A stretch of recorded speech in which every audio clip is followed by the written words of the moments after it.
ancião de mestre, segundo as suas próprias cobiças, como sentindo coceira nos ouvidos, e se recusarão a dar ouvido à verdade, entregando-se às fábulas. Tu, porém, se és sóbrio em todas as coisas, suportando as aflições, fazem o trabalho de um grande evangelista, cumpre cabalmente o teu ministério. Glória a Deus, aleluia. Soberano bendito, já foi lido, ó Pai, já foi orado, Senhor, ó Deus, é apresentado. Ó Pai bendito, eu quero, Senhor, ó Deus, como de costume, falar para o Senhor, ó Pai querido, que o altar é teu, a palavra é tua e nada sou, ó Pai querido, se não for por ti. Por isso, Senhor, ó Deus, nos dá, Senhor, ó Deus, juntos, ó Pai, o entendimento, a interpretação da tua palavra, para que possamos, ó Deus querido, aplicá-la ela no nosso cotidiano, ó Pai querido, fazendo dela o nosso manual de vida. Assim eu te louvo em nome de Jesus. Podeis tomar o seu assento. Glória a Deus. Irmãos, rapidamente eu quero dizer aos irmãos desta igreja que a igreja está linda. Está linda. Parabéns à pastora, parabéns ao pastor Raimundo. Está muito maravilhoso. E mais lindo ainda é poder conhecer mais uma parte dos irmãos. Eu quero louvar a Deus pela vida do evangelista Júlio Lopes, meu amigo, que tem passado no meio à prova e à luta junto comigo, não tem me abandonado, e nós vamos falar sobre isso. Nosso irmão evangelista, missionário Williams, e esta igreja. Eu quero também agradecer ao meu amigo evangelista Fábio, que veio comigo da cidade de Resende. É nosso amigo, nosso companheiro de monte. Nós subimos no monte, nós oramos, seja a hora que for. Esses dias eu estava num monte, ele estava no outro, eu estava ouvindo a oração dele lá do outro monte, e eu falei com a Mila assim, Mila, é o Fábio que está lá. Você vê que é 2, 3 horas da manhã, não tem hora certa, a gente sempre está se encontrando por aí nessa caminhada. Mas isso não é nada que nós possamos nos vangloriar, porque para Deus isso é pouco. Nós podemos ainda, muito mais ainda, é só a gente querer fazer o melhor para o Senhor. Irmãos, nós lemos esse texto. Esse texto agora que a gente começou a ler e que está sendo o tema desta festa, nós vamos agora falar sobre pregar a verdade. E pregar a verdade todas as vezes. Às vezes nós ouvindo e as pessoas passar a mão nas costas de alguém. Como foi falado aqui, você não sabe o que eu fiz durante o meu dia lá em Resende, porque estou a cerca de 167 quilômetros de Resende.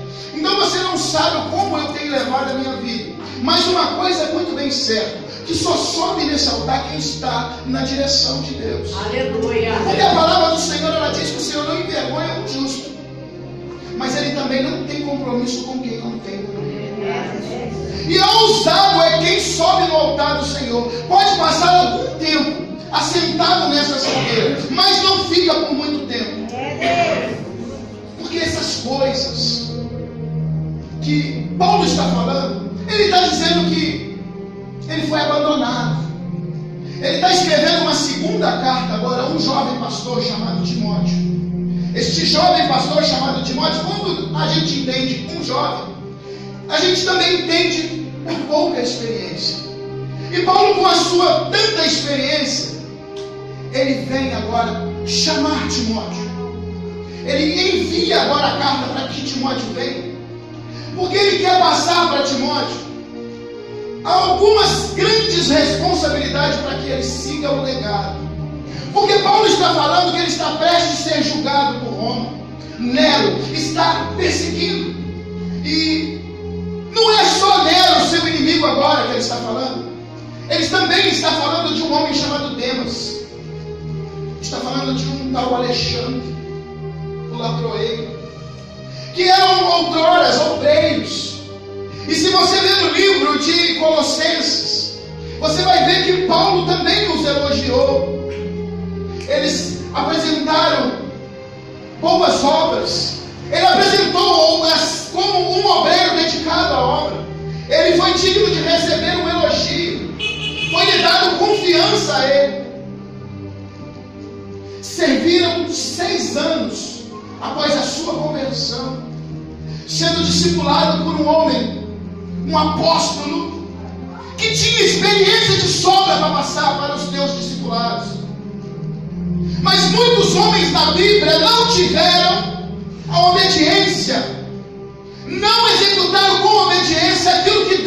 está te dando. E às vezes nós alcançamos o ponto, o topo, na rebeldia é tão grande. E depois você fica perguntando: por que Deus não me usa? Por que o irmão que chegou ontem já é consagrado a evangelista, a presbítero, a diácono, e eu estou travado até agora? Porque a pessoa que está te observando, ele pagou um preço para estar na posição que está. E vive a palavra de Deus. E esse negócio de ficar forçando o ministério, esse negócio de ficar puxando ali o colado com o pastor na época de consagração, não vai dizer que você é digno ou não de ser consagrado e de ser chamado de alguém. Tem pessoas que gostam muito de aparecer. Tem pessoas que gostam muito de ocupar lugares em tribunas. Aleluia. E mostrar para alguém que pode vestir um terno bonito, um sapato bonito, engraxado, e que está achando que é a tua gravata, a tua camisa de seda que vai classificar quem você é. É Deus. Aleluia.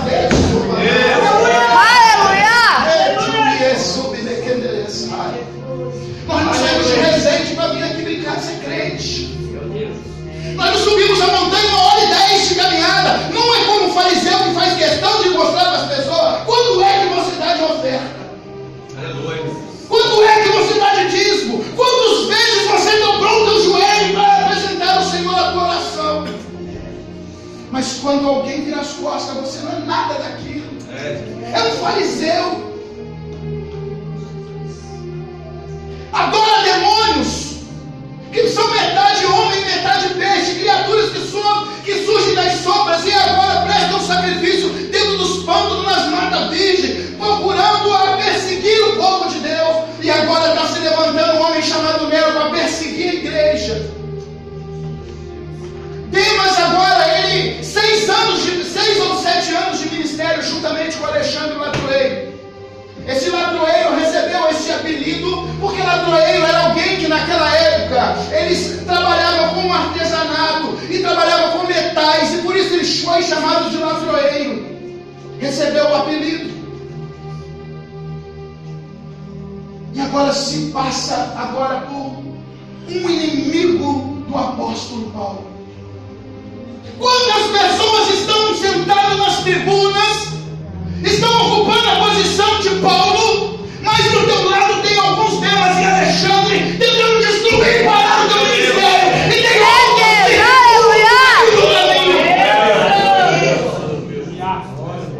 não suporta, pastor, a correção.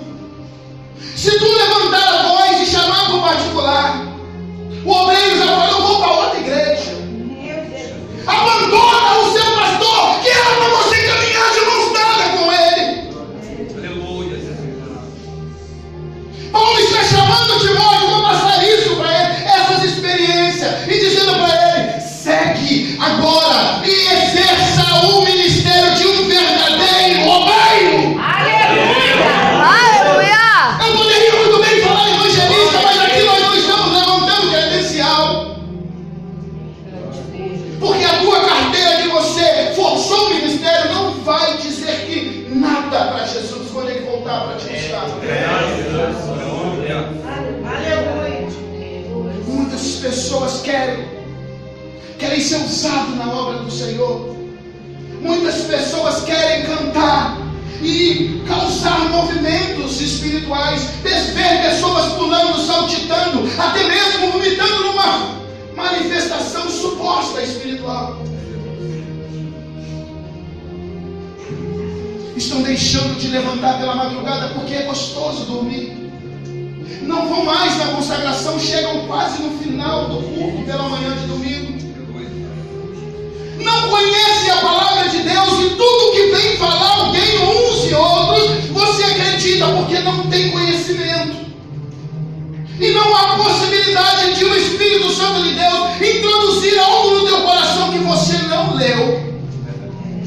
É por isso que tem muitos obreiros despreparados que estão recuando no meio do caminho, que estão abandonando a sua fé, a sua responsabilidade, estão abandonando os seus ministérios e fundando agora denominações e levando pessoas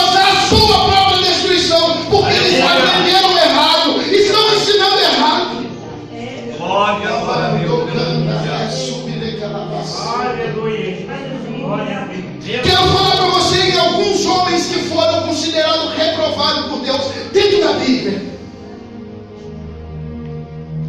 Você já ouviu falar de um tal de Geazi? Aleluia!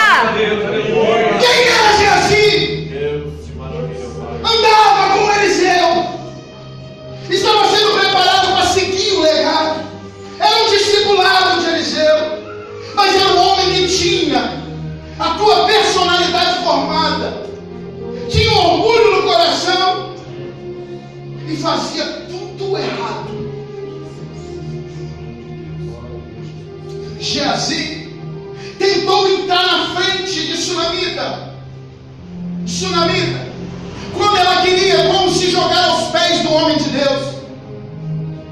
Uma coisa eu quero entender com você que me chama a atenção quando medito na palavra. Porque às vezes nós achamos que a Bíblia é qualquer coisa. É um gibi, ou é uma revista Veja, que você pega ela pela manhã e lê ela, e joga ela para um canto, e sai achando que já tem o seu conhecimento formado.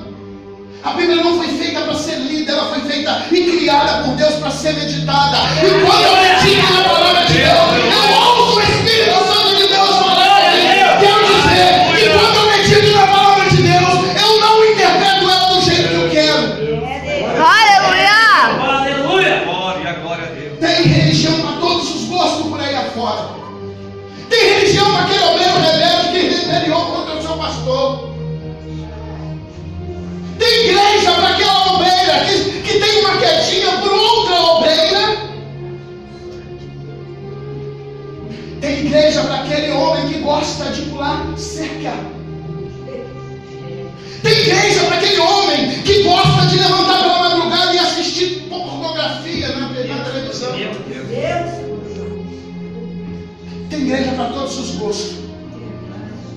Só que esses tipos de homens e mulheres nunca vão concordar com a sã doutrina que Paulo está falando. Aleluia! Paulo está falando sobre a sã doutrina. Ele está falando de uma doutrina sem mancha, sem mácula, sem ruga.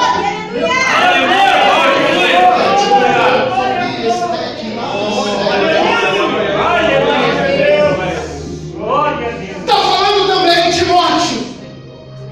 Tem muitos que vão dar coceira no ouvido. Vai se levantar e vai embora. Porque não está suportando a pregação quando ela é verdade. Vai embora, pode ir embora se você quer ir embora. Ele está pregando para o bem, não está falando com pessoas que estão lá no mundão, não. Aleluia. Glória a Deus. Está falando com o bem, o povo está falando para o bem. Aleluia. Glória a Deus. Aleluia! Tu vai sair da tua posição e vai falar sobre fábulas.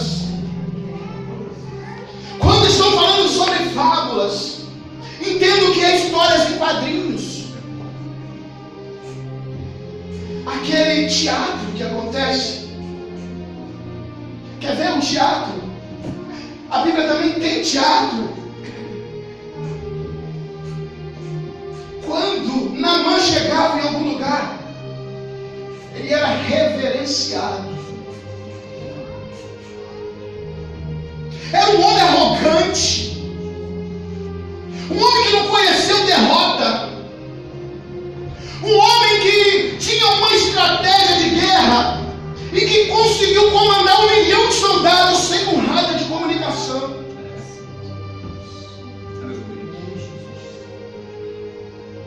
Ele era comandado por um homem chamado Ben-Hadad, era o rei da época da Síria. A Síria era uma potência, a maior potência mundial daquela época. Todo mundo tinha medo quando falava do rei Ben-Hadad. Eles corriam ou eles se curvavam, eram quase que obrigados a deixar aliança com este homem. Um homem que tinha fama de ser um homicida. E Naamã era servo deste homem. Vestia uma farda linda, várias divisas e medalhas que ele conquistava e ganhava nas batalhas e saía para a guerra, para a batalha e voltava com a vitória. E logo vai agora surgindo algumas coisas no corpo de Naamã que leva a ele a ter uma preocupação. Aquela época, ser leproso era considerado imundo e não podia estar no meio da sociedade. E a lepra era uma consequência do pecado e essa é repudiada por Deus. Tinha que ser levado para os guetos e viver em desertos e cavernas.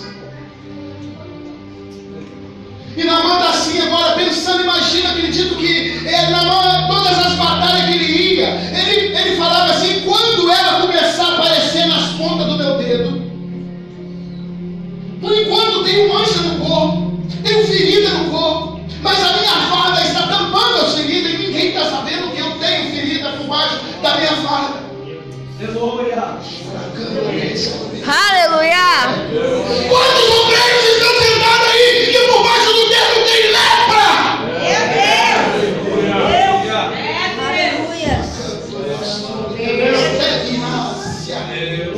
Quantas pessoas estão leprosos e ainda não sabem, enquanto ainda há tempo para correr atrás e lutar contra essa enfermidade espiritual. O primeiro sintoma de um leproso: mancha no corpo, dor de cabeça, febre, náuseas, vômito.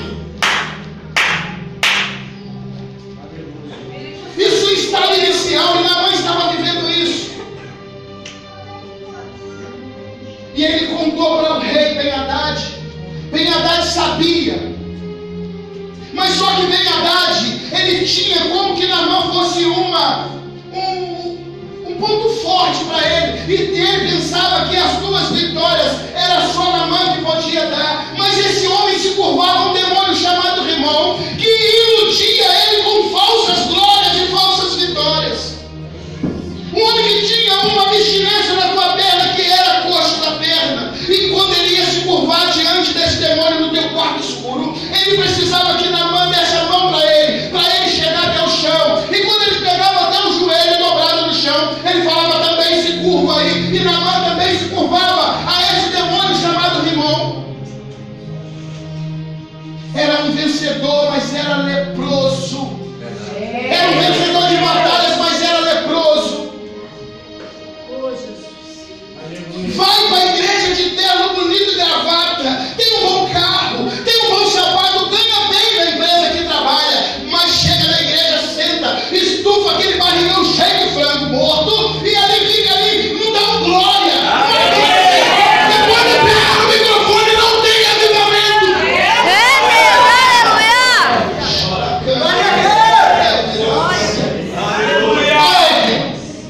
Vai começar a aparecer nas pontas dos dedos, aí tu vai ter que usar luva. Aleluia, Jesus.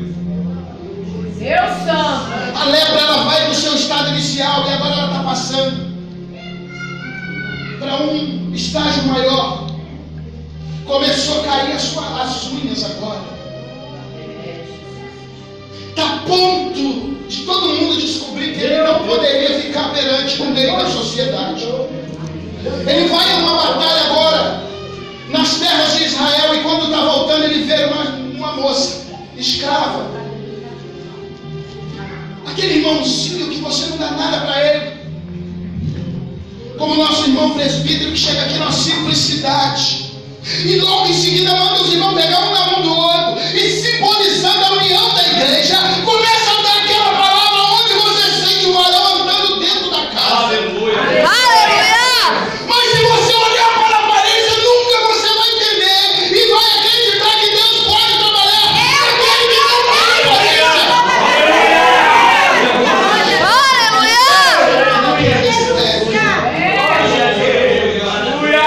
E quando falamos de escrava, estamos falando de um Zé ninguém. Estamos falando de uma pessoa sem nacionalidade. Não conhece nem os pais. Não sabe o dia do seu nascimento. Não faz uma festa de aniversário. É uma pessoa que Ninguém dá nada por ela. Ela foi levada para dentro da casa de Naamã para ser serva, escrava da tua esposa. Porque a serva que estava lá já estava com a sua idade avançada e já não estava retornando mais. Ele queria uma outra pessoa. Só que esta escrava, essa simplicidade, sem nacionalidade, sem conhecer a data do teu nascimento, agora ela vai e fala com a sua senhora, porque ela conhecia o Deus que era o Deus de Eliseu. Aleluia! E ela fala assim: ele encontrar com o profeta Eliseu, ele pode curar. Porque naquela época era típico das pessoas irem atrás do profeta, dos homens de Deus, para pedir que eles intercedessem diante do Senhor em favor da tua causa. Tu vê que Sunamita, quando viu Eliseu e Geazi andando na rua, ela apontou o dedo e não falou no plural. Ela falou assim: eu vejo que tu és homem de Deus. Ela falou nome de Geazi, porque Geazi não tem o brilho do Espírito Santo. E Eliseu...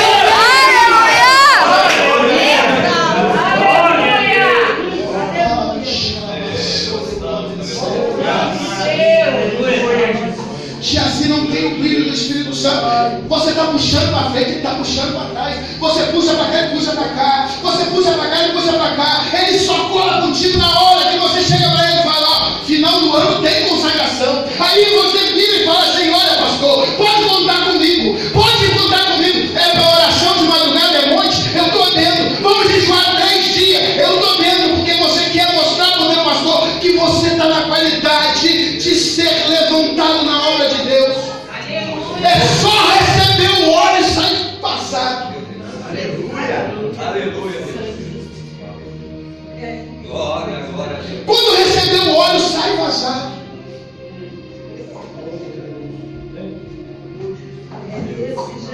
Aleluia.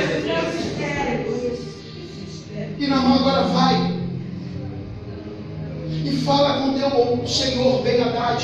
Ele escreve uma carta agora para este homem chamado Jorão, que era um dos reis da terra de Israel naquela época. E este reino foi dividido em várias tribos, vários locais daquela época, porque quando aconteceu o cisma em Israel, este homem chamado Jeroboão levou 10 das 12 tribos e levou para fora daquele lugar onde estava concentradas as 12, e ali ele construiu 2 bezerros de ouro para que o povo adorasse, para que o povo interdesse e não voltasse para a presença de Deus. Aleluia. Tem um monte de histórias por aí. Pessoas estão trabalhando agora em cima de milagres, em cima de promessas, e estão arrancando tudo que você tem, e você já não tem mais como retornar para